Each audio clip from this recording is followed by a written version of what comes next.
Hello and welcome back to the BNI Southeast Tennessee podcast. My name is Michael Crosa. I'm here with Elaine Zambos. How are you, Elaine? I'm good, thank you. Thanks for having me. Of course. And we are in a beautiful new set made by Mad Honey Rentals here in Wavelength Space. And so if you are listening and not watching, be sure to check out either our social media or YouTube presence so you can see this awesome, cool set that we're in. So anyway, Elaine, what's our topic today?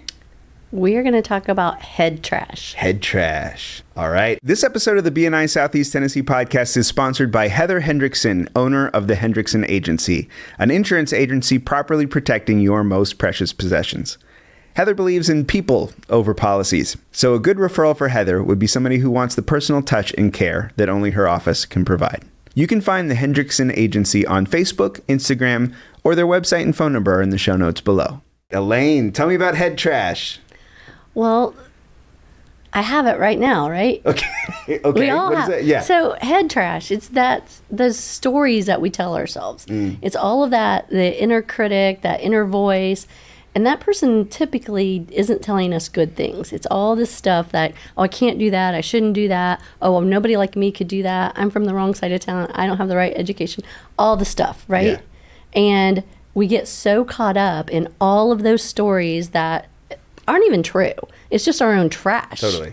Because we allow those things to take over. We let that fear stop us. And the thing that's craziest about it is you would not allow me to talk to you that way, right? True. You would not allow anyone to have those conversations with you. And I know we were talking on another podcast and I used that word, head trash. And you're like, we got to dig deeper into this. We need to learn more. Absolutely. And so we all have it.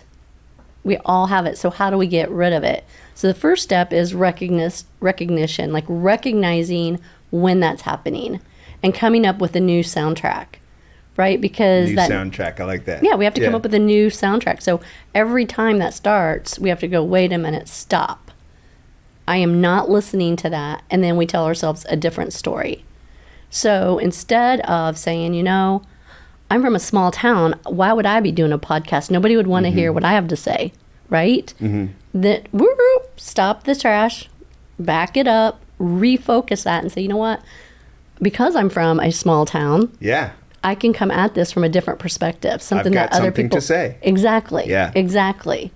I like that. So we just back it up and reframe it as to why what that person just said to you is wrong. Yeah. And then that becomes your new thought. And so every time it happens, just like we're going to take out that trash. Another way to look at it is with that voice or that inner critic, you look at it and go, this person is taking up a lot of space in my head. And that's prime real estate. Yeah. Prime real estate. And they're not paying you to be there. So it's time to evict them. Yeah, get them out of there. Get rid of it. So I worked with a life coach and I still do. And one of the things that she had us do when we were talking about that inner critic is to name that person. Visualize what that person looks like that's talking to you so badly. Yeah. And I'm like, okay. And then you give that person a name. And so for me, I picture the Wicked Witch from The Wizard of Oz. Okay, yeah, right? And the nose and the, And so when that person is talking to me, I'm just like, go away, go. That's such a good idea because then you can externalize it, you can think about it, you can say, get out of here. Right, and so Glenda, the good witch, comes in and she gives me the good stuff, like to reframe. So, there's a lot to. And it doesn't happen overnight. Like it takes a lot of training, really. I mean, you got to really be very self-conscious of it and realize like when it's happening, put a stop to it. Because again, fear stops us in our tracks. And we have fear on all kinds of levels. It's not just like parking across the street and walking across the street kind of fear. Yeah. But I mean, there's just lots of things that people don't do because they've got this voice inside of their heads saying, you can't do that. Why do you think you can do that? Wow. Yeah. And you know what that makes me think of too is how often people assign that voice to other people around them. Like, for example, let's say I get a text message that isn't necessarily very clear in tone, and I assume that person said something rude. Right? How Right. dare they? How could that, that's so crazy they could even say, how could they believe it? But really what's happening is like it is my own head trash getting painted onto this other person when they didn't mean that. I don't know what they meant. Maybe they meant that, but maybe they meant it in a very neutral way. Maybe they meant it in a nice way, right? There's so much. Well, and I think what happens is that head trash or that voice gets in our way and inflicts emotion that's not there. Ooh, inflicts emotion. Because I like that. when we see a text message or an email and we respond to it from the emotion we're in, right? And that may not be at all what the other person, was expecting. Yeah. So the best thing to do is say, hey, could you help clarify my thinking here? What does this mean? Yeah. I feel like I send probably half a dozen text messages or emails a week to say, I'm not sure I understand what you're asking me.